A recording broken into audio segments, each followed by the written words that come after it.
रणदीप सुरजेवाला ने कहा कि उनकी और कुमारी शैलजा दोनों की आकांक्षा है कि हरियाणा के मुख्यमंत्री के रूप में वो सेवा करें, लेकिन ... सुनिए क्या कहा। महासचिव, पार्टी के सांसद और स्टार प्रचारक हरियाणा में रणदीप सुरजेवाला इस वक्त हमारे साथ है। रणदीप जी, आप लगातार धुआंधार चुनाव प्रचार कर रहे हैं, शैलजा जी चुनाव प्रचार से दूर हैं। पहला सवाल यह कि कांग्रेस का प्रोस्पेक्ट क्या है? बीजेपी दावा कर रही है कि वो जीतेंगे, फिर तिकड़ी बनाएंगे, हैट्रिक बनाएंगे, कांग्रेस कहां खड़ी है? आदरणीय साथी, दो बातें नोट कर लीजिए। बीजेपी की 2 का आंकड़ा नहीं छुएगी, यानी उनकी 10 सीट नहीं आने वाली। उन्हें भी मालूम है, खाम खाम में मुंगेरी लाल के हसीन सपने देख रहे हैं। कांग्रेस आज 70 सीटों पे खड़ी है और यही माहौल अगर 12-13 दिन और चलता रहा तो आप ये पाएंगे कि चौई देवीलाल की 87 में 85 सीट आई थी 1987 में, कांग्रेस 80 सीट तक जा सकती है।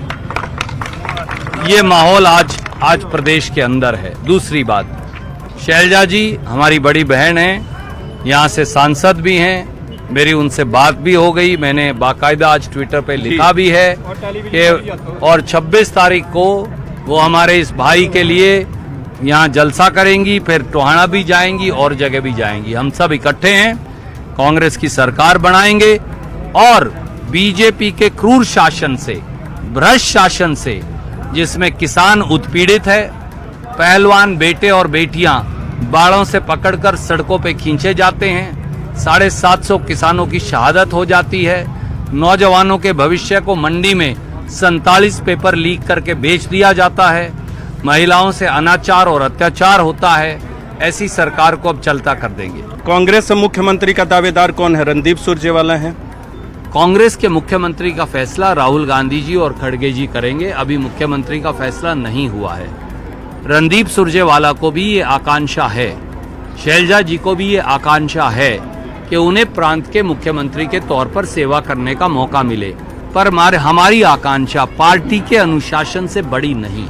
यानी बीजेपी जब भी पार्टी ने हुक्म किया हमने सेवा की है। और आदरणीय मित्र, मैं आपको बता दूं, जो मूर्ख लोग इस प्रकार की बातें कर रहे हैं, याद करिए चौधरी दलबीर सिंह और शैलजा जी, उन्होंने लगातार कांग्रेस की सेवा की है। 1977 का समय याद रखिए, जब इंदिरा कांग्रेस बनाई थी, कांग्रेस का दफ्तर मेरे घर से चलता था 1970 से 1981 तक। सब भाग गए, मेरे पिताजी अकेले चलाते थे। ये बुजुर्गों से पूछो, ये इस बात के गवाह हैं। कैथल में देखा कि काम के नाम पे वोट दो, आपके बड़े बड़े होर्डिंग और आदित्य के लगे हुए हैं।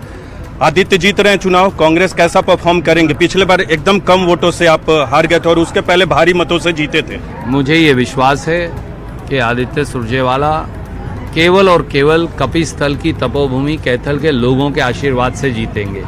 और लोगों का आशीर्वाद और प्यार जो उमड़ कर आ रहा है, वो दर्शाता है कि कांग्रेस शायद सबसे बड़ी जीत की ओर अग्रसर है। और ऐसा ही नरवाना में होगा और ऐसा ही हरियाणा में। बहुत बहुत धन्यवाद।